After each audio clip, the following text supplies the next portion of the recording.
troca tudo. A Sucena tá chamando o Jonathan. Mentirosa. Não, ô Jonathan! A Sucena desmaiou. Ô, Jonathan! Eu vou dar piti! Olha, a Sucena tá querendo Mentira, você. é ela! É ela! Ela falou que ia falar assim, ó, na hora do tal. Ô, Jonathan! Piti! É ela! É, viu? Eu falei que Aí, você ó. não fala que é ela, ninguém vem. Santa Ceia. A Alice pediu pra eu fazer um cabelo simples É hoje. cálice. Vamos dividir essa mulher aqui entre nós. Mas eu não... Uma Foi mulher sem de- querer, eu juro a você.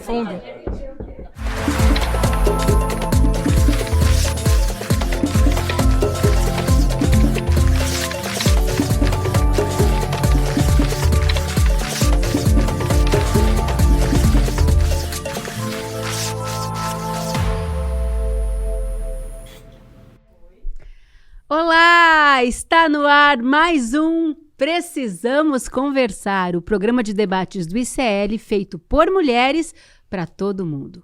Eu sou a Juliana Baroni e estou com essas mulheres únicas, como jabuticabas, doces, que fazem esse programa cada dia melhor. Olhem só, a Sucena cantora. Viva! Saúde. Isso é licor de jabuticaba, tá, gente? Em homenagem ao nosso querido presidente. Nina Silva, especialista em finanças e tecnologia. Bem-vinda de volta. Você fez falta semana passada, Eu amor. sei, vocês me amam. Márcia Tiburi, escritora. Saúde. E Sara Zara, nossa filósofa das redes, que não bebe. E que essa semana tava bem brava com o Trump, hein? Ai, Eu bem gente, vi você pelo amor de gritando lá no Deus. Story. Falta de serviço desse homem. No TikTok. Calma que a gente vai chegar lá. Você vai poder assistir também ao Precisamos Conversar no Spotify, que está disponível em vídeo. Bom, antes de mais nada, eu queria avisar sobre o manifesto do ICL Somos 99%. Sim, estamos falando sobre a taxação dos mais ricos para que os mais pobres possam pagar menos impostos. Entre outras coisas, se você ainda não leu e não assinou o manifesto, faça isso agora. É importante, basta acessar a página 99%.com.br, que escreve assim, 99 numeral, porcento por extenso.com.br e assine. Contamos com você, tá? Bora trabalhar, meninas? Bora. Vou começar lendo aqui, abre aspas, como jornalista séria que eu sou. Conheci e tratei o ex-presidente Jair Bolsonaro e o respeitei muito, assim como a maioria dos outros líderes de países. A forma como o Brasil tem tratado o ex-presidente Bolsonaro, um líder altamente respeitado em todo o mundo durante o seu mandato, inclusive pelos Estados Unidos, é uma vergonha internacional. Esse julgamento não deveria estar ocorrendo. É uma caça às bruxas que deve acabar imediatamente. Imediatamente em bold, tá? Quem falou isso? O dono do mundo. Acho que todo mundo que leu essa carta pensou na hora, né? Dia da mentira? Ou é, sei lá, um jornal sensacionalista? Ou é um meme criativo da internet? Inteligência artificial? Pois é, mas não. O presidente Trump dos Estados Unidos, que parece da quarta série, publicou mesmo essa carta no dia 9 de julho na sua rede social Truth Social, endereçada ao presidente Lula. Só um detalhe, essa rede, a Truth Social, foi criada pelo Trump e, obviamente, é controlada por ele. Bom, a carta atrela a anistia de Bolsonaro ao anúncio de uma tarifa de 50% sobre produtos brasileiros que começa a valer a partir de 1º de agosto. Isso mesmo, sanções econômicas como arma política. Não é de hoje que o cara tá brincando de dono do mundo, concordam? Tenho até uma dica para vocês, ó. Esse filme aqui maravilhoso, O Grande Ditador, do brilhante Charlie Chaplin, que ele faz uma sátira ao Hitler, né? É o primeiro filme, ele faz sempre filmes mudos, né? Esse aqui é o primeiro filme que ele fala no final, que é esse personagem, que é o vagabundo que se traveste de ditador, e ele faz, é uma fala linda, vale a pena vocês assistirem. Bom, mas essa tarifa de 50% imposta ao Brasil também não é prejudicial aos Estados Unidos, Nina? O dólar está instável. Os Estados Unidos também estão correndo um risco forte de inflação, né?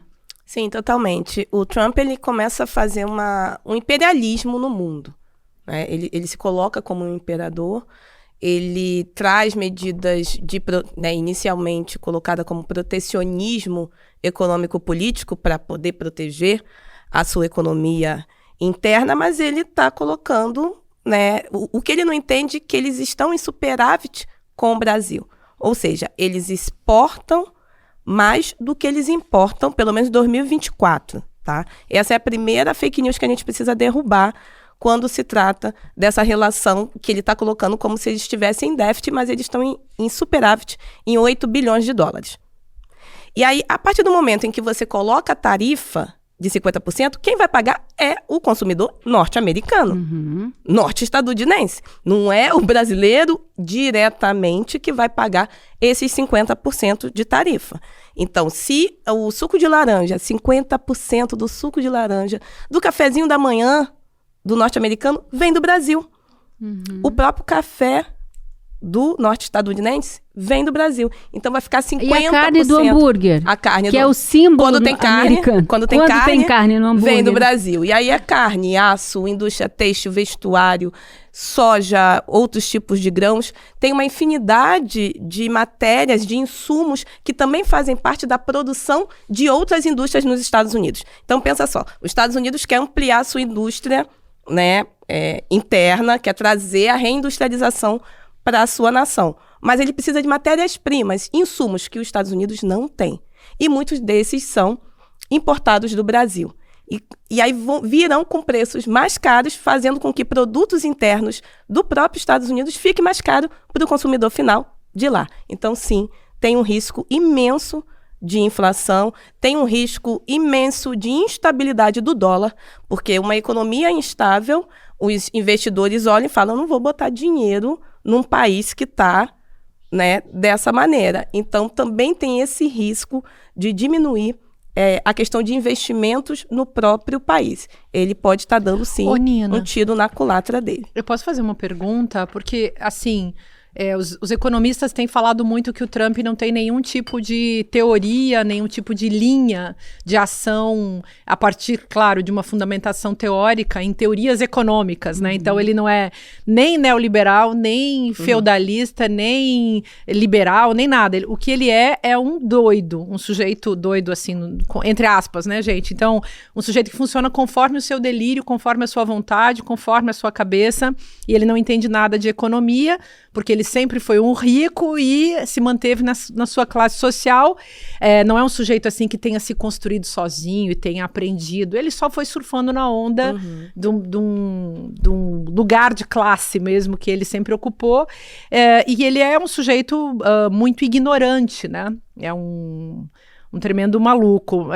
Desculpem falar assim, né, gente, que o povo não gosta dessas expressões, mas... Não, aqui assim, você pode falar tudo. É maluco assim, mesmo. É um sujeito cujo delírio subiu a cabeça. Sim. E isso começou a nortear a economia. Faz sentido isso, que tá esse comentário geral, de que realmente não tem nada por trás, que é um vazio completo, e só ação doida? Ele pega trechos de possibilidades. Então, ele olha para por exemplo, 2022, 2021, 2022, durante a pandemia ainda, finalzinho, que teve ali um déficit em relação às exportações brasileiras.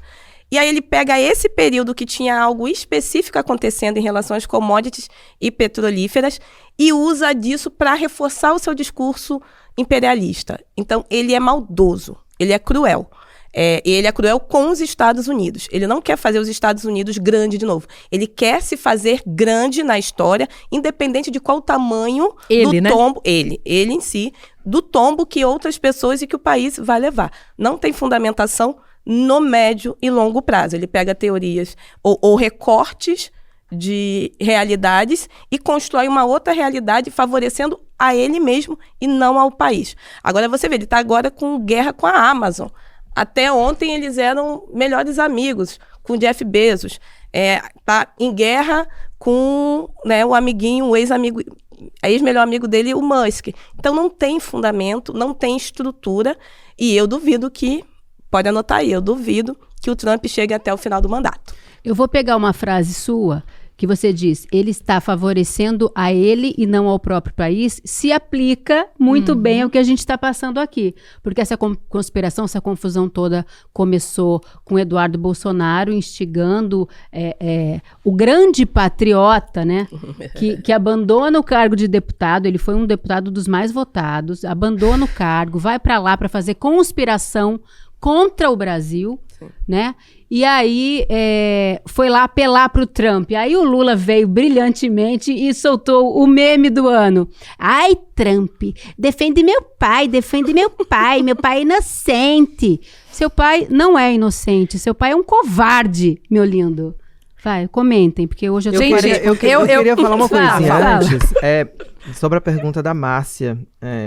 Eu acho que, apesar desse delírio, existe uma lógica muito perversa e uma ideologia, porque eu acho que a direita, ela opera pela lógica conspiracionista, e isso é uma lógica, isso é uma ideologia. Quando eles acusam a esquerda de ser conspiracionista, na real, eles quem são conspiracionistas.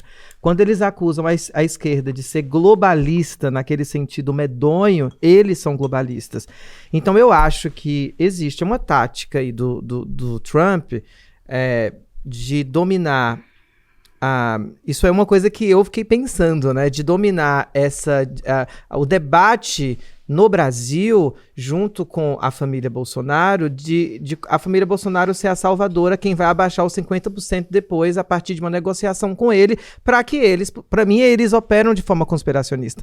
Eu não tenho nem como não pensar que isso é uma conspiração para que a família Bolsonaro seja uma espécie de salvadora da pátria numa negociação sobre os 50%. Porque eles estão, me parece que, sem vergonha na cara de mostrar isso pro mundo e estão fazendo realmente isso. Eu acho também. Não, e um sequestro, né? Porque... Vai, fala. Não, eu acho que não é só BRICS, como muita gente fala.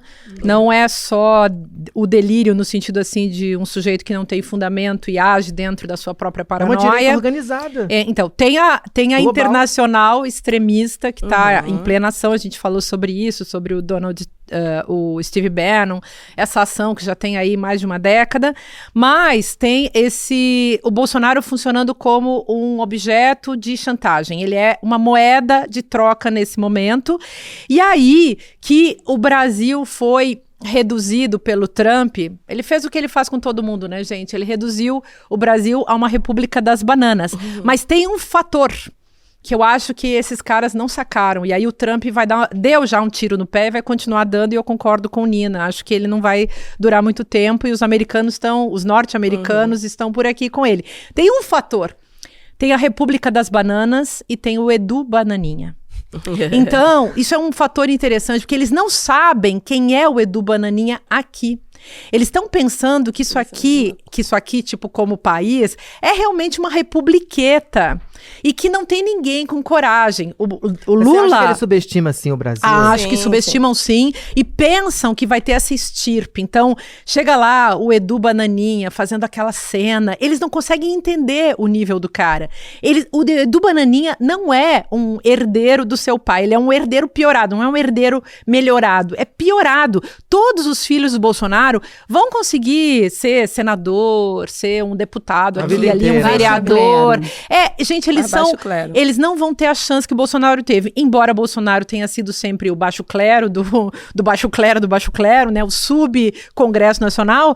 Ele teve toda uma manobra das elites, né, do atraso brasileiro. Foi um momento histórico. Foi.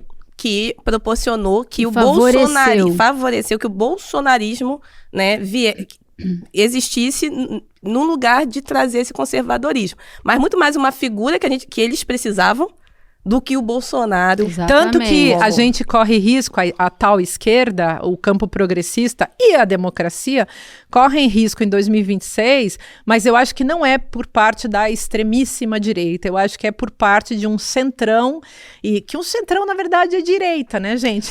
Mas olha quem só, sempre dominou, né?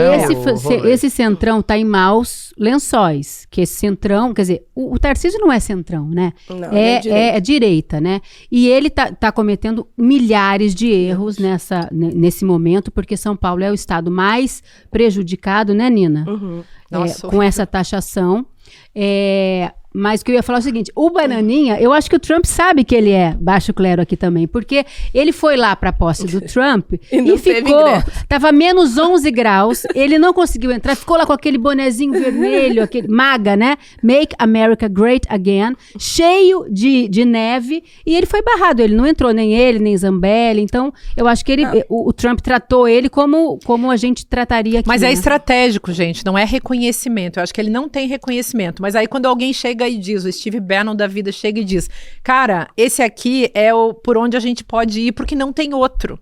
Então, contando com isso, eu acho que nós não estamos tão mal. Sim. Queria colocar em relação a esse olhar do Trump para o resto do mundo, né? A gente sabe que os norte-estadunidenses, em sua maioria, se acham o umbigo do mundo, isso até... Tipo, pessoas afro-americanas, tá? Acham que eles têm uma centralidade nos Estados Unidos. O cidadão médio tem uma centralidade nos Estados Unidos. E também o cidadão rico, ele vai ter essa centralidade que o umbigo do mundo é nos Estados Unidos. Então, o Trump, eles têm essa ignorância, que não é só da geografia, é uma ignorância histórica, geográfica e geopolítica.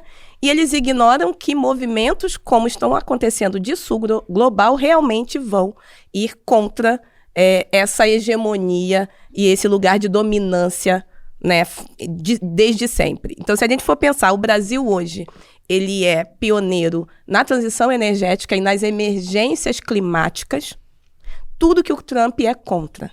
Tá? Tudo que ele está tentando derrubar. O Brasil hoje está trabalhando e falando sobre regulação de Big Techs, coisa que o Trump não quer que aconteça em nenhum lugar do mundo, porque também fere diretamente os únicos coleguinhas que restaram, né? Mas vem cá, você acha que essas Big Techs, elas estão por trás desse ataque ao STF? Não vou dizer por trás, mas tem influência, né? É um conjunto. Também acho que tem muita influência. Como a Sucena trouxe, é um conjunto de coisas. Então, poxa, o Brasil tá lá, G20 no ano passado, COP30 esse ano, defendendo coisas que a gente quer derrubar, a gente quer riscar diretamente, literalmente, da pauta. O Brasil liderando o Mercosul nesse mandato e ainda sediando o BRICS, fazendo ligações e conciliações diplomáticas com países do Sul, principalmente com meu maior, digamos, inimigo, que é a China. O Brasil hoje é o lugar mais onde a Guerra Fria dos Estados Unidos pode acontecer, que tem maior influência e possibilidade de influenciar o resto do mundo. Porque a gente tem todos os recursos, as matérias-primas que o resto do mundo não tem. Brasil, continente africano, a região sul que mais tem. Nós temos um diálogo, né, e uma popularidade. A gente tem um presidente hoje que é popular e que boas relações internacionais. Diferente Lula sempre foi um grande diplomata. Ele sempre Sim. foi um negociador. Desde a época do sindicato, ele sentava na mesa para negociar com os grandes Sim. donos de empresa lá em São Bernardo. E concluindo, a fala do Lula agora, a gente vai tentar negociar. O Lula não falou de, Trump, dane-se uma banana para você. A gente vai tentar negociar. Se a gente não chegar a um consenso, aí nós iremos fazer a questão da reciprocidade. Então, mas o Lula já assinou a lei de reciprocidade com contramedidas equivalentes em casos de retaliações comerciais de outros países. E anunciou também a criação de um comitê com empresários para avaliar Isso. e buscar soluções como a procura por novos parceiros comerciais no mundo também.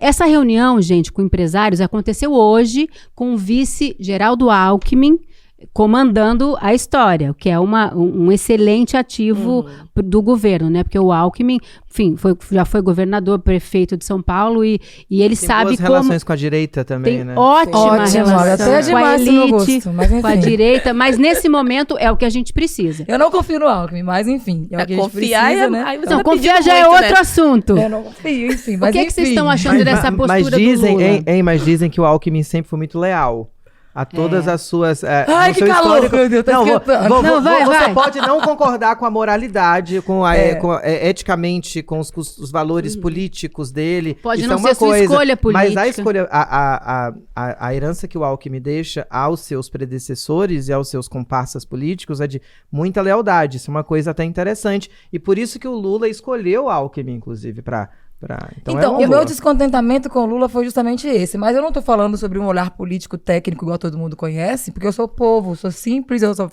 sei o básico. Você é maravilhosa. Então, mas assim, dizendo nessa parte básica, que a gente vai lá, volta E esse e vai cabelo embora, tá um poder né? hoje. E depois vai esconder o Alckmin aqui dentro. Mas enfim, falando da parte mais simples, né? Que acho que a grande parte das pessoas que votam não sabe muita coisa de política e vai pelo que acredita, né? Então, assim, eu fiquei muito decepcionada quando eu vi o Alckmin como vice do Lula. Também. Porque eu, como povo, né, eu fiquei muito triste, insatisfeita quando teve aquele negócio da merenda, porque eu venho de uma realidade que eu sei que as pessoas na comunidade, Dória, né? grande Foi o parte Dória, dos né? meninos vão... Não, teve coisa de merenda do Alckmin. Também Teve o negócio da merenda aí. Mas enfim, isso aí é coisa pra depois, né? Mas assim, o que eu fico vendo de Trump, Bolsonaro, eu vejo eles, parece... Você lembra do Pink e Cérebro? Sim. Sim. Que vamos dominar o mundo, mas não sabe o que fazer quando tá na oportunidade, quase chegando lá. E isso é o problema, porque quando você dá poder pra gente burra, elas querem o mérito de ter conseguido fazer algo grande, mesmo sem saber o quanto de gente que se quebrou no meio, e a vaidade cega as pessoas, né? Então o problema é, gente vaidosa, com poder e com burrice, é uma bomba assim explosiva. Aí junta Bolsonarim e o Trump, eu acho que fica muito mais perigoso. Só que eu tava vendo aqui na rede, o Trump nem segue ele, gente. Sabe? Não segue ele? Que bafão. O Trump não segue. O Trump não segue Bolsonaro. Eu vi aqui, eu conferi. Não, Ele eu não segue nenhum deles. Eu quero te usar agora. Nem num Léo assunto. Dias fez isso. Eu quero um assunto que é da nossa especialidade, da sua especialidade. Os brasileiros, gente, invadiram o perfil de Trump no Instagram e escreveram mensagens como: deixa o Brasil em paz, Brasil soberano, o Brasil não é quintal dos Estados Unidos e que o país não é terra sem lei. Bom, fora isso, deram um vampetaço no Trump. Eu amo. Vampeta, pra quem não sabe, todo mundo sabe, mas eu vou explicar. Vampeta é um ex-jogador de futebol que posou nu pra uma revista masculina há 20 anos atrás. Eu me lembro. A melhor G-Magazine de todos os tempos. Quem viu jamais esquecerá. Ô, Lelê. Ô, Lelê. Eu não vi. Enviaram muitas fotos do Vampeta nu pro Trump. Ô, Trump. Qual que é a criatividade dele, né? Essa enxurrada fez com que o Trump restringisse os comentários no Instagram. Mas aí eles foram pro da mulher dele. Aí eles foram atrás da mulher do Trump pra poder ficar perturbando lá também. Mas assim, o Trump não segue Bolsonaro, o Trump não segue o menorzinho, como é que é o nome dele? Que eu confundo. Bananinha. Um desses dois aí. Bananinha. O Eduardo, né? É o Eduardo. É o Flávio. Bananinha. E o Bananão 2. Agora É aqui, Flávio. e o Flavinho, gente? Por onde ele anda? Porque eu não tô vendo o Flavinho Uma falando coisa nada. que O eu Flavinho queria- Bolsonaro. Não, eu não sei, mas uma coisa que eu Nem acho que quero a saber. gente não pode esquecer Exato. é que essas relações do Trump com a América Latina têm precedente já. Então a gente não pode esquecer do México, do Panamá, a gente não pode esquecer de como essa linha... Por isso que eu acho que tem uma linha metodológica aí. Sim, de dominação. E de sempre trazer certos assuntos... não é nem trazer, como quando você domina o debate, qual que é o nome disso? Você pauta o debate. Então, Trump, mais uma vez, está tentando pautar o debate e dominar a partir dessas intenções que parecem delirantes, Mas e sempre que, na verdade, foi, né, são gente? perversas. É porque ele Não, tem é sempre a assim, ó, mesma eu não sei- estratégia da extrema-direita, é sempre essa. Ô, É ô, sempre Márcia. gritaria e discurso grotesco. E bomba de fumaça. Bomba Sim. de fumaça Muita. sobre várias discussões e coisas importantes que estão sendo discutidas com o Brasil à frente, com a liderança do Brasil, então, e principalmente por conta do julgamento do coleguinha, né? Então, porque olha, a gente tá aproximadamente 2 meses do julgamento de Jair Bolsonaro. É um capitão e ex-presidente que tentou dar um golpe de Estado no Brasil. A PGR pede condenação de Bolsonaro e mais 7. Ele pode pegar, gente, até 43 anos de prisão. Grande dia, hein? Aí, Nina, eu queria saber o seguinte, o Lula muito corajoso. Vocês estavam falando do México, então a presidenta do México foi muito corajosa e enfrentou o Trump. O Lula está fazendo a mesma coisa. Pulso firme, né? Pulso firme. O que você está achando da postura do Lula? Não, pelo menos nisso. E não, isso aí o Lula tá sendo impecável. Tá sendo bem pulso firme mesmo. E eu acho que gente mimada precisa disso. Mãe de menino pirracento faz assim, ou dá um tapa, ou segura no não, né? Bater não pode ainda. E né? só faltava cair nesse tipo de chantagem. O Lula ia jogar no lixo a sua reputação e a sua reputação mundial. Mas eu acho que o povo também tá apoiando muito o Lula, Sim, né? Se não seria... fosse esse apoio do povo também, ele não teria esse pulso todo pra poder jogar. E assim... seriedade, né? Tipo, deixar com as crianças o que é de criança e vamos lidar com a seriedade que é um governo. Que eu fiquei uma criança brincando com canivete. Eu fiquei praticamente isso. É verdade. E o Brasil está procurando, agora, o Lula está sim. procurando novas parcerias comerciais. Você tem um dado importante para falar. Sim, acabou de fechar, né, a venda de 45 jatos, a Embraer, que e aí vamos lá, a Embraer, ela é fornecedora dos Estados Unidos de jatos regionais, de jatinhos menores, e os Estados Unidos também é fornecedor nosso de insumos para aeronaves. Então, a gente tem, teoricamente, na indústria, a gente tem uma relação comercial extremamente favorável para ambos os lados. Só que aí, pessoalzinho quer romper, a gente vai vender para os coleguinhas. Então, 45 jatos vendidos para a Dinamarca, que vão começar a ser entregues a partir de 2027, resultando ali numa venda de 21 bilhões de reais, né? Que o Brasil começa a olhar e também a falar para o seu empresariado: fica aqui comigo, vamos buscar explorar o mundo. A gente tem China, a gente tem Oriente Médio, a gente tem o próprio Mercosul, para a gente poder fazer relações comerciais mais fortes e favoráveis. A gente tem a Europa, que está se voltando também a abrir e entender esse lugar de buscar matérias-primas em outros países. Então, é o ano e o momento do Brasil. E digo mais, é o momento de 2026. A gente falava muito aqui nos últimos programas que estávamos perdidos na comunicação, que estávamos longe da base. A comunicação do governo melhorou em 1000%. O último post, inclusive, a comunicação 1000%. não é só post, né, gente? Comunicação, ela envolve tudo. Mas eu amei o último post em que tá colocado Made in Brasil e é cortado Made e apresenta a palavra feito no Brasil. Eu achei genial a campanha, e são várias, é um carrossel que deu, assim, milhares de comentários. Eu achei genial. E o uso inteligente da inteligência artificial de maneira verdadeira. Tá bacana. Sabe? Parabéns aos envolvidos, gente. Tá muito lindo. E o ICL tá arrasando também.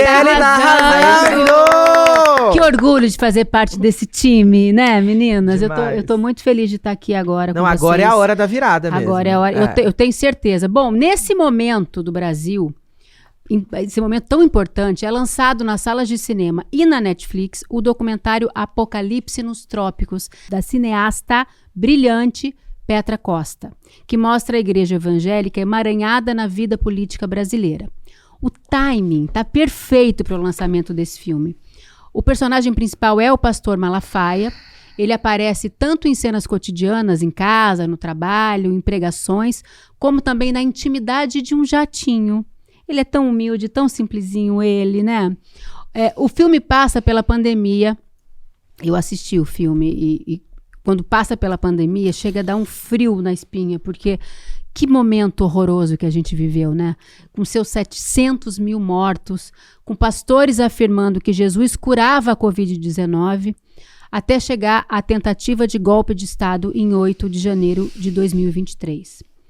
A Petra estica uma linha do tempo recente da história do Brasil e no doc ela se pergunta, e eu pergunto para vocês, quando uma democracia termina e uma teocracia começa, Sara? Menino, sabe o que tava lembrando? Da época do Malafaia, né? Porque ele foi muito bem colocado nesse filme aí. E aí ele ficou bem à vontade, né? Achei até meio que... Falei, nossa, ele tão bem aberto assim. Eu lembro que nos anos 90, quando ele surgiu, o nome dele surgiu como referência evangélica, né, uma referência de líder religioso, lá em Belo Horizonte, o pessoal começou a pregar nas igrejas que o PT tinha acabado de surgir, assim, como um grande nome à presidência, né, o Lula, no caso, para não votar no Lula, porque o Lula era comunista, ele era anticristo, e o vermelho da bandeira era o vermelho contra o sangue de Jesus. Aí foi uma putaria só. Ia fechar as igrejas. Ia fechar e as ainda igrejas falavam e tudo. que ele era filho de Xangô, usando ainda como é que fala quando Racismo religioso, intolerância, né? religioso. Eu sei que era uma putaria só. E nessa época apareceu o Silas Malafaia trazendo o contrário, explicando que o Lula era só um presidente, que ele estava do lado dos evangélicos, que não ia fechar a igreja nenhuma. Tudo que ele fez a favor do Bolsonaro nesse período agora, ele já tinha feito pelo Lula antes, né? Aí, analisando o passado dele com o presente, você vê que ele não é religioso porra nenhuma, ele só é um cara conveniente e ele vai estar a favor de quem estiver dando mais dinheiro pro bolso dele, entendeu? Mas posso me envolver nessa história? Por favor. menina. Eu estudei Nossa Malafaia, professora. gente. Durante uma época, eu fiquei estudando esse Silas Malafaia, então eu assisti todos os cultos dele e alguns cultos várias vezes na internet. Deus me livre, Porque eu castiga precisava isso. analisar o seu discurso.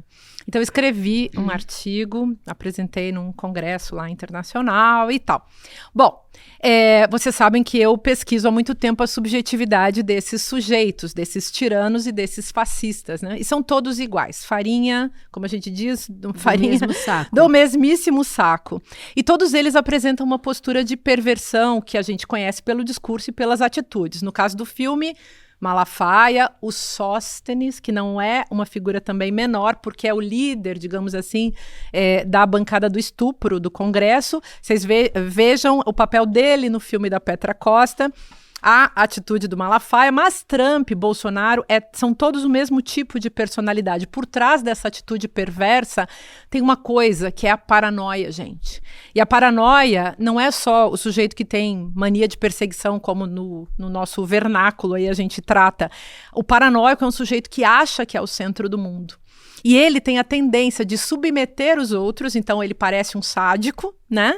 E ele, ao mesmo tempo, não consegue estar no mundo fazendo coisas com os outros. Com os outros não existe, então ele submete os outros. O Lula foi muito feliz nesse momento todo aí, porque o Lula é um cara que olha para fora do mundo, reconhece as outras pessoas e age trazendo gente, né? E abrindo o coração e os braços e tal, que esses caras não têm coragem de fazer. E aí, eu estava analisando isso, né? A submissão do outro e essa posição de abusar do outro todo o tempo. E o Malafaia, na hora do jatinho, por exemplo, que você citou, prestem atenção, quem for assistir o filme, como ele se comporta, porque as pessoas falam do dinheiro que custou o jatinho e ele dá uma risada perversa, dizendo que não foi aquele preço, foi, sei lá, milhares de vezes mais, e que agora já tá valendo muito menos. Ele debocha. Ele fala, porque desvaloriza. Se a partir do momento que você compra, já desvaloriza, já não tá valendo mais nada. E o Malafaia, nos cultos que eu assisti, que foram vários, ele é muito inteligente. Muito. Ele usa Sagaz. a Bíblia, ele conhece a Bíblia como ninguém. E ele costura a Bíblia de tal maneira a reduzir a Bíblia a um objeto de extorsão da fé, da ignorância do povo. Então eu cheguei a uma conclusão, que a liberdade de expressão, que é constitucional, me permite dizer: se Deus existir, se Jesus Cristo existir, Malafaia vai para o inferno. Mas se o capeta quiser, né? Nem o capeta vai querer. Vai ter que construir um espaço Não, novo porque pra ele. é um você sujeito... conhece bastante Cara, sobre Discurso teocracia. maligno. Ele faz um discurso maligno, gente. Não é só a um banalidade discurso do mal, é a malignidade do mal. É sério, Eu gostei perigoso. muito de um conceito, de alguns conceitos do filme, que eu achei que o filme foi muito feliz nas análises. Primeiro, tem uma estética que eu gostei bastante, a divisão em capítulos, para remeter à Bíblia, Remeteu ao Apocalipse. ao Apocalipse, não, até chegar ao Apocalipse, né? Ah, sim. Esse processo que do início, ou Meio do fim. paraíso, Aos fins dos tempos. ao fim dos tempos, E eu considero que a Petra foi muito feliz, e tem um conceito que ela usou que foi de dominianismo, que os evangélicos operando para dominarem todas as esferas do poder e em todos os lugares. E é muito interessante que há aí quase que uma releitura do que foi o cristianismo católico na Idade das Trevas. E eu gostei muito quando ela traz de novo, quando a ciência avançou, o liberalismo avançou, o iluminismo avançou, o renascimento veio, parecia que a Idade das Trevas ficava cada vez mais distante, e as teocracias cada vez mais distantes de nós, ou pelo menos desse mundo cristão ocidental, de repente estamos inventando a teocracia de novo e de um outro jeito.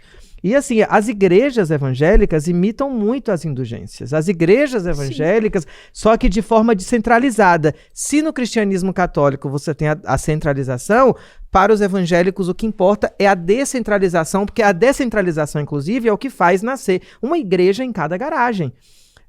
Ou seja, uma das profissões de fé, na verdade, uma das teses de Lutero, das 95 teses de Lutero, era a livre interpretação da Bíblia. Enquanto os católicos não podiam ler a Bíblia, a missa era feita em latim.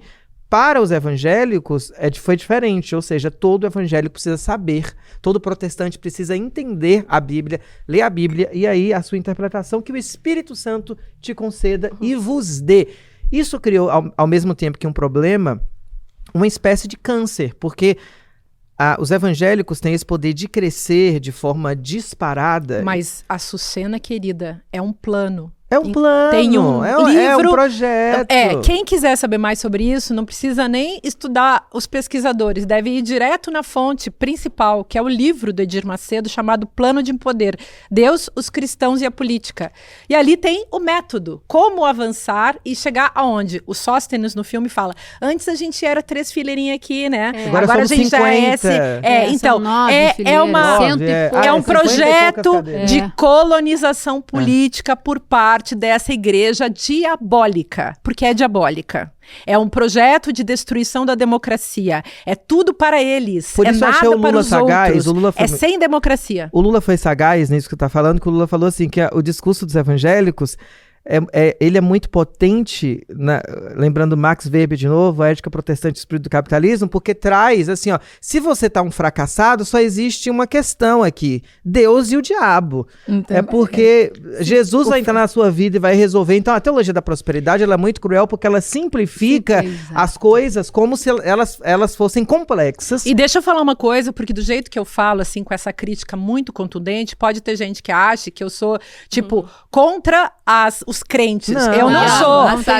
Não, eu quero falar isso. Eu também ouvi sua opinião depois. Mas eu quero falar sobre isso, gente, porque eu não sou contra as pessoas que creem, eu não sou contra os deuses e as deusas e os orixás e as entidades e as religiosidades. Pastores. Mas eu sou contra e serei sempre, continuarei falando, contra os abusadores da fé e aqueles que reduzem Deus e Jesus Cristo e qualquer outra entidade a uma mercadoria e vendem isso. É gente que, tipo, vende a mãe, vende Deus e não tem vergonha de transformar Deus, que seria uma ideia muito bacana que a gente tem aí na história do mundo, uma ideia de um desejo de ter algo superior, de não se sentir tão sozinho nesse planeta, nesse mundo. Eles reduzem isso a dinheiro, a mercadoria, a poder. É uma coisa muito podre e maligna. Por isso que eu digo que é gente diabólica, Sara. Não, diabólica nada, menina. O diabo é bom perto Bíblia desses Sagrada, caras, né? Ela tem um poder místico, né? E aí o que aprenderam a fazer? Aprenderam a usar o poder místico com o povo, né? Pra poder prender a ideia que a pessoa achar que é um livro sagrado, que realmente tem um poder muito grande ali. Mas quem tá lendo pra ganhar dinheiro, tirou esse poder místico. Então é só um livro de história muito foda, que se você pegar lá, tem várias interpretações diferentes. Você consegue matar e justificar, você consegue roubar e justificar. E aí até essa questão das igrejas, as maiores que tem hoje. Começamos com a igreja do Macedo, que é a Universal. Aí o Macedo tinha um grupo de liderança que discordou. Aí saiu de lá e abriu uma outra parte, que aí já vem da Universal, saiu a Mundial, saiu a Internacional, saiu a Internacional, Mundial. Eu vou fazer a minha Galaxial, porque aí já tá tudo dentro do universo, né? Mas aí, assim, eles vão se dividindo e o método não muda. É porque são muita gente gananciosa e é pouco dinheiro pra muita gente dividir. É como se diz, né? É muito indígena, muito cacique. Como é que é? Muito cacique. Muito cacique. Isso, pouco indígena. Então é assim.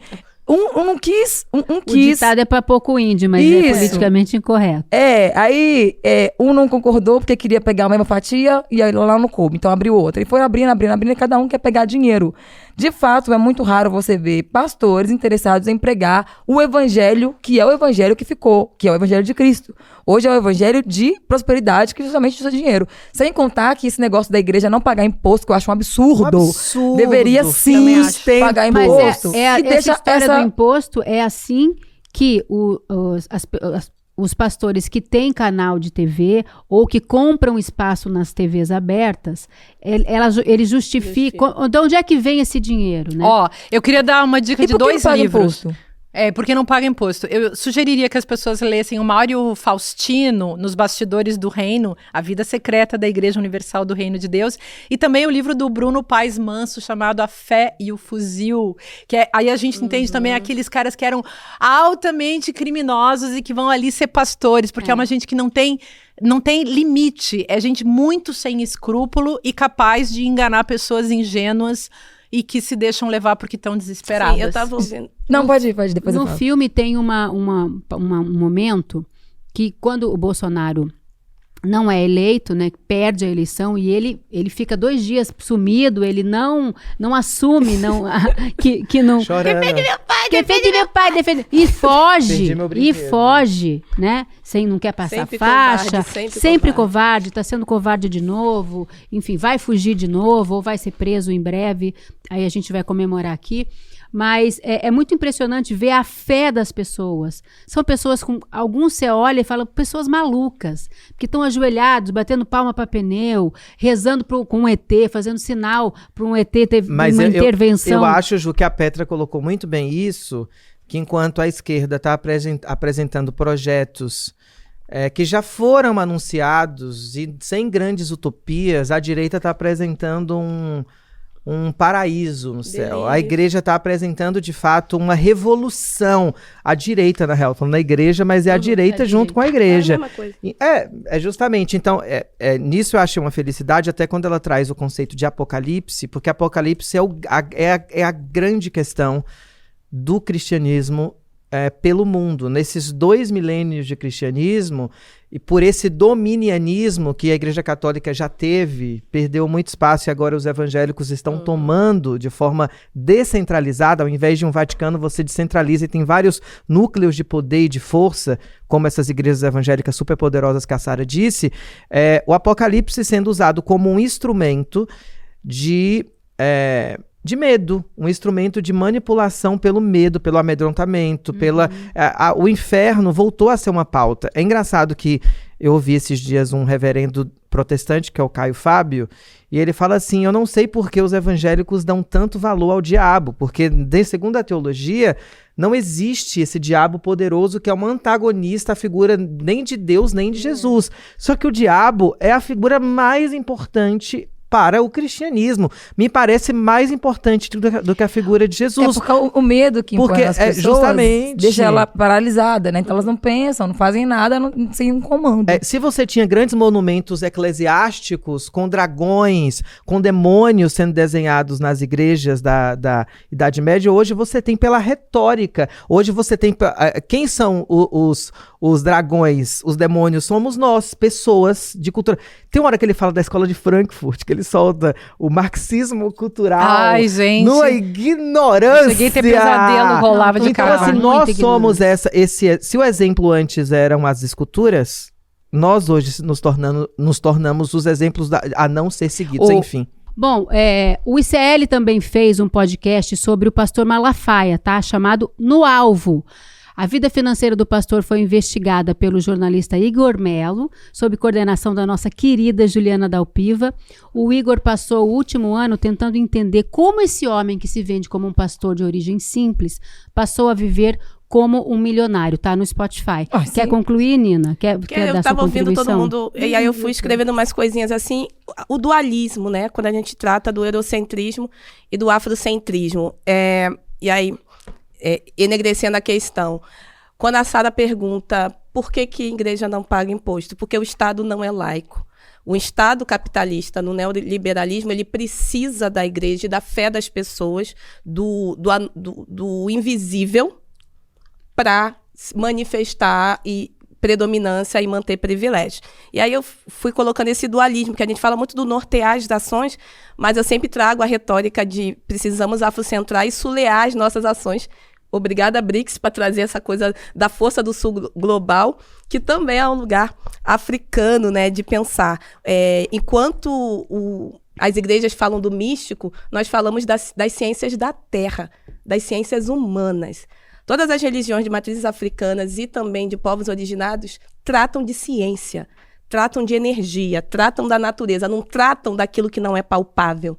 Nossas coisas são feitas pela lua, né? São coisas que ferem diretamente... É outra concepção de natureza, né? De mundo. E é uma concepção tática, estratégica e tangível, diferente das estruturas institucionalizadas. E aí a gente tem quando a gente fala de espiritualidade, a gente não fala de uma hierarquia, a gente tem uma espiritualidade integrada, né? A gente dá benção para os mais novos e para os mais velhos, mas os mais novos também têm sabedoria. A gente entende que a vida não perpassa na subjetividade, a vida ela perpassa na coletividade e nos contratos e pactos que nós temos desde a nossa ancestralidade. A gente não tem uma hierarquia porque o cara é um pastor que está de terno e gravata. A gente tem uma hierarquia no nosso relacionamento. Você pode estar uma liderança daquela tradição nesse momento, como uma criança também pode ser. E a diversidade das crenças, né? Em povos originários africanos e povos originários de Américas, a gente tem uma diversidade de crenças vivendo bem, harmoniosamente bem, de maneira, né, horizontal, e não essa maneira verticalizada, onde você teme a hierarquia e você centraliza e impõe uma única verdade. Eu entendo isso, mas assim, crença é crença, dinheiro é dinheiro. É muito dinheiro que entra. E aí o que você faz? Você já fez algum levantamento de quanto que entra de dinheiro nas igrejas, nas maiores? Não tem como fazer, porque... Não, dá pra fazer, tem uma base, porque assim, ó, eu tenho uma base mínima. Na igreja que eu ia, né, antigamente, era uma igreja de pessoas simples, de quebrada. Só que as pessoas são fiel ao 10%, Ju. Você não tem ideia de como as pessoas têm medo de não dar. Eu já tive esse medo. Falei, Jesus, eu tenho que tirar até os centavos. Eu sei. Agora, imagina isso numa igreja, no Alphaville.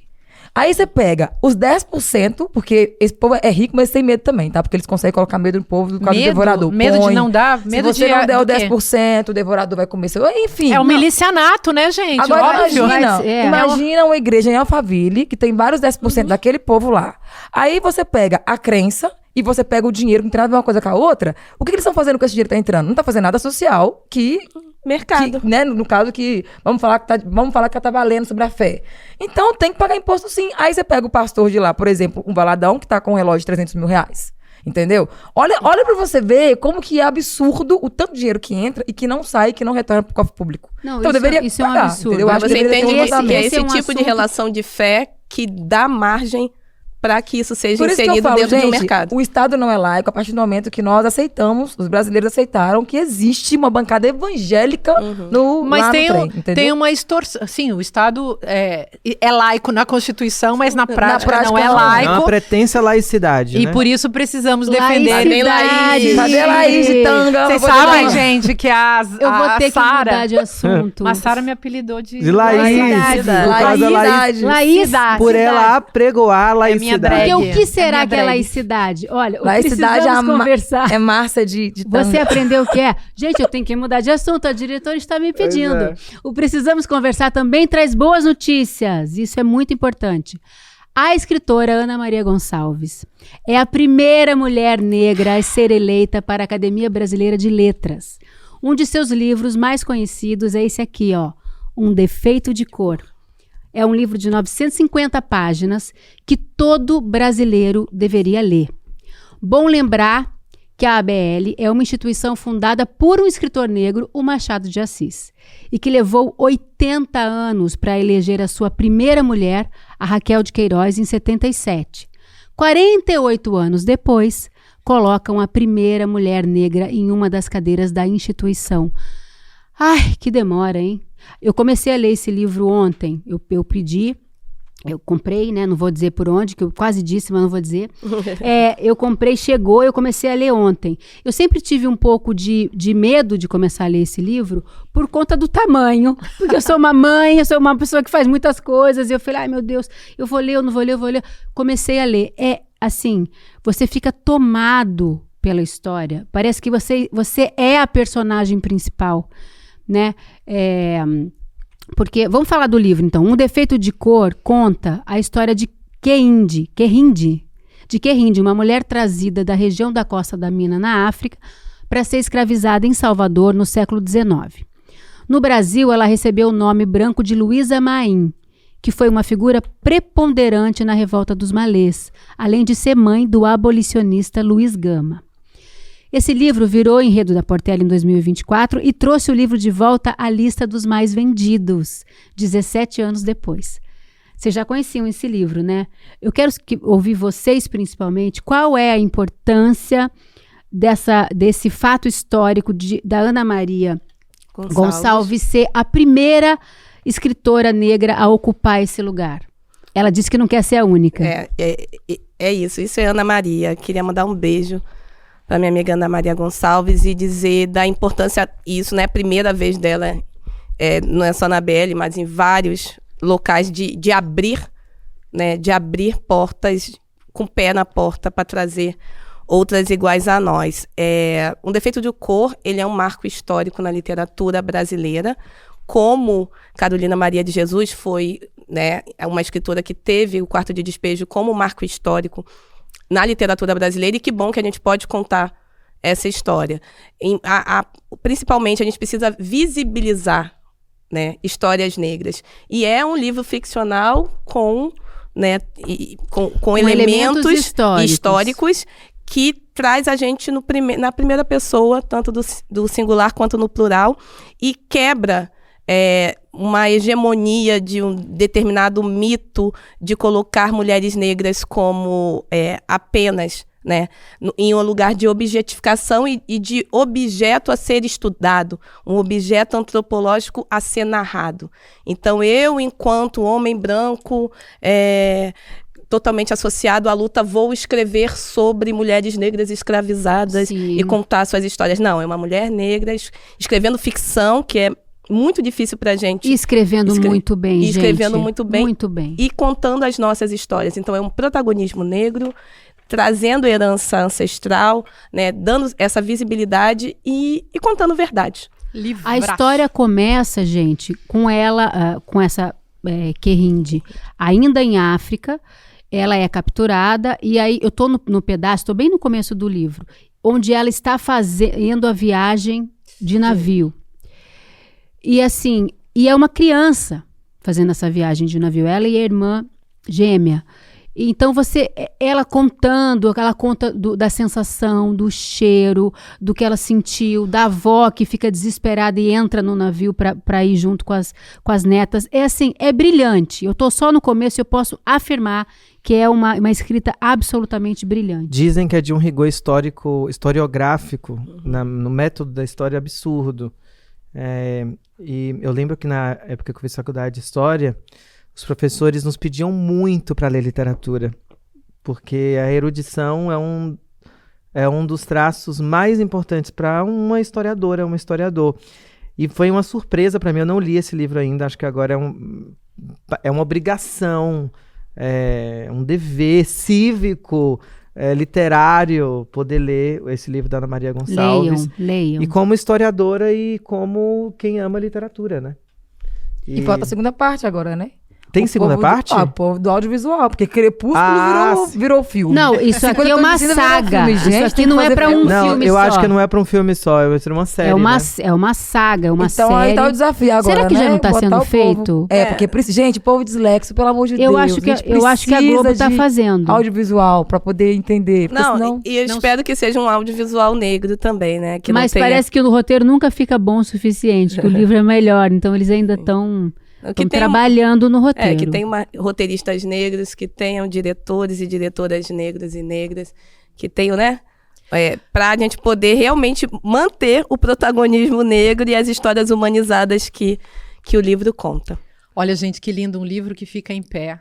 que pode economizar assim seu tédio, né? Não, Fazer você fugir das redes sociais. Olha que beleza. Olha que beleza. E a Kerrinde de livro. O bom da história a Kerrinde, ela traz também um lugar da resiliência pra gente, sabe? Sabe esse momento que a gente vive do tipo, nossa, mas que mais que o Trump vai inventar? Que mais que a gente vai ter agora?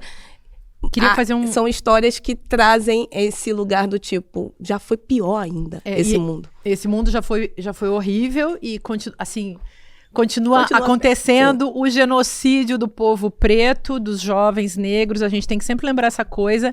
Eu nunca consegui chegar no fim desse livro, mas eu acho que agora a gente pode todo mundo ler junto e esse empuxo por Podemos vamos ler no coletivo. Vamos ler juntas, vamos ler porque juntas. a gente começa a ler, aí vai ler outra coisa e fica se confundindo, enfim. Mas eu queria dizer uma coisa, é bom as pessoas então conhecerem o personagem, né? As personagens.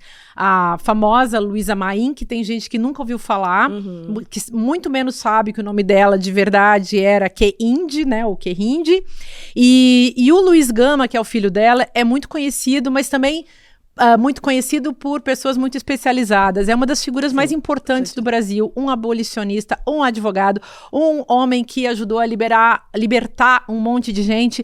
E é importante que os brasileiros conheçam esses seus heróis e que se conectem com seus heróis, porque assim, a gente fica conhecendo essas coisas monstrangosas, horrorosas, trampônicas, né?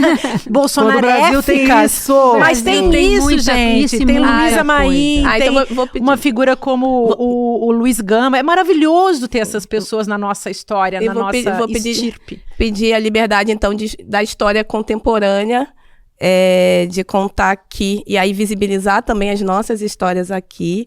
Eu fui premiada na semana passada no BRICS, durante o fórum.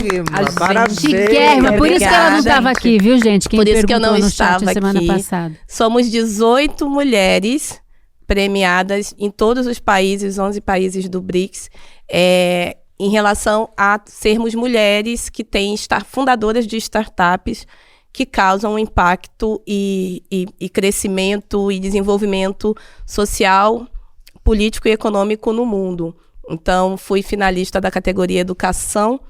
Parabéns. E aí, para mim, é ainda mais importante ser premiada como Scale Up, que é o nível maior de maturidade. Então, tínhamos lá mulheres da Índia, 2 indianas, chinesas. A gente falou mandarim. A gente se virou e ficamos, assim, dias, uma semana. E você estava belíssima de amarelo, que eu vi. Mas convivendo, fazendo negócios entre mulheres e se conectando com pessoas, com investidores, com autoridades que possam abrir caminhos para esses negócios e a formação de outras plataformas. Então, são essas histórias que fomentam as trajetórias e os caminhos que nós estamos caminhando e onde a gente quer alcançar. E abrindo caminhos para outras Ninas virem, outras Ana Maria Gonçalves virem e assim por diante. Ela é a primeira, mas que ela não seja a única. Última. Tá? E venham mais ocupar esses lugares que antes eram impensáveis para mulheres e ainda mais para mulheres negras, né? Sim. Falta só a didática, eu acho, do audiovisual mesmo, sabe? Para poder fixar na mente da gente. Porque grande parte das pessoas não consegue nem consumir. Quanto tempo para escrever uma de folha dessa aí? Não, mas o povo consegue sim. Não, eu acho legal fazer o filme, mas eu acho importante que as pessoas aprendam. Porque é uma leitura deliciosa. Não é uma leitura difícil. Eu tinha mas gente, eu sou dislexa sem ver. Não, amor, mas assim, tudo bem. Mas assistir é bom também. Também. Agora, peraí. Tem que ter meios para todo mundo. Eu posso fazer, eu acho que não tem papel para mim. Daqui a pouco vai ter. Daqui a pouco terá. Você libera os fundos que nós só... Peraí, gente. Agora eu tenho que falar uma coisa muito importante. Para vocês também, para você que está em casa. Eu tenho uma convocação para fazer para você. Dia 27 de julho, às 20 horas, você vai assistir ao maior anúncio já feito na história do ICL. É um novo paradigma na educação, no jornalismo e no entretenimento que vai transformar a vida de muita gente. Eu tô louca pra contar, mas eu vou ter que esperar até o dia 27. Eu não posso, eu não posso. Você não pode perder, garanta já sua vaga no link, ó, iclconversar.com.br. e participe da revolução. Eita. Ai, tô quase contando, mas eu não posso. Quem vai anunciar pra vocês é o Eduardo Moreira, dia 27 Queremos às 20 saber. horas. Depois eu vou dar um spoilerzinho daqui a pouco. Ela tá sabendo. Eu tô sabendo. Depois, quando acabar o programa, Quando ela acabar conta. o programa, eu posso contar no ouvido de cada uma. Vamos lá. Bom, a gente vai ficar por aqui. O programa acabou, já deu o nosso tempo. Foi uma delícia essa conversa hoje. E eu queria saber o seguinte, Açucena, você quer cantar alguma música em homenagem ao documentário Apocalipse nos Trópicos? A Ana Maria Gonçalves. E a Ana Pelo amor de Maria. Deus. E também a Petra, uma mulher incrível que está fazendo um trabalho super importante. O filme é um registro histórico importante. Verdade. E esse livro é um registro histórico importante, né? E você tem que ler. Então, fica à vontade, o palco é seu. Vamos chamar Alcione, Clara Nunes e Nelson Cavaquinho. Nossa, não é pouca coisa não, hein? corpo só. Pois é. Vamos lá, vamos tentar achar esse tom. O sol há de brilhar mais uma vez. A luz há de chegar aos corações. Do mal será queimada a semente. O amor será eterno novamente. É o juízo final, a história do bem e do mal. Quero ter olhos pra ver a maldade desaparecer. O sol há de brilhar mais uma vez. A luz. Maravilhosa!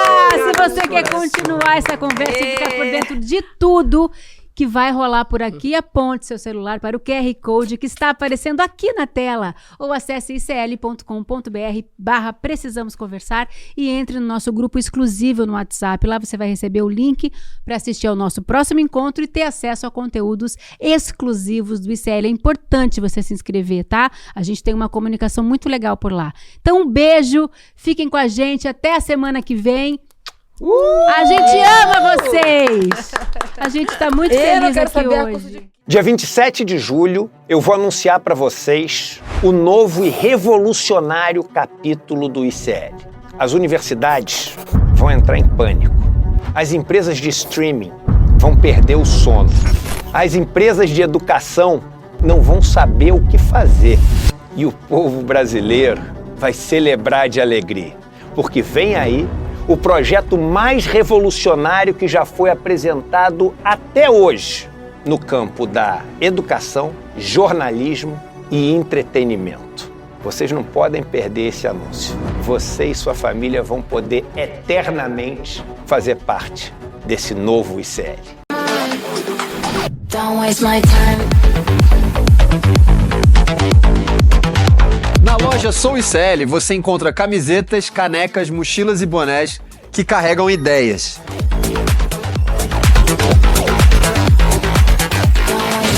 Produtos com propósito para quem acredita em justiça, consciência e transformação. Vista, use, leve a luta com você. Acesse souicl.com.br e escolha o que representa você. ICL, souicl.com.br, tá tudo lá.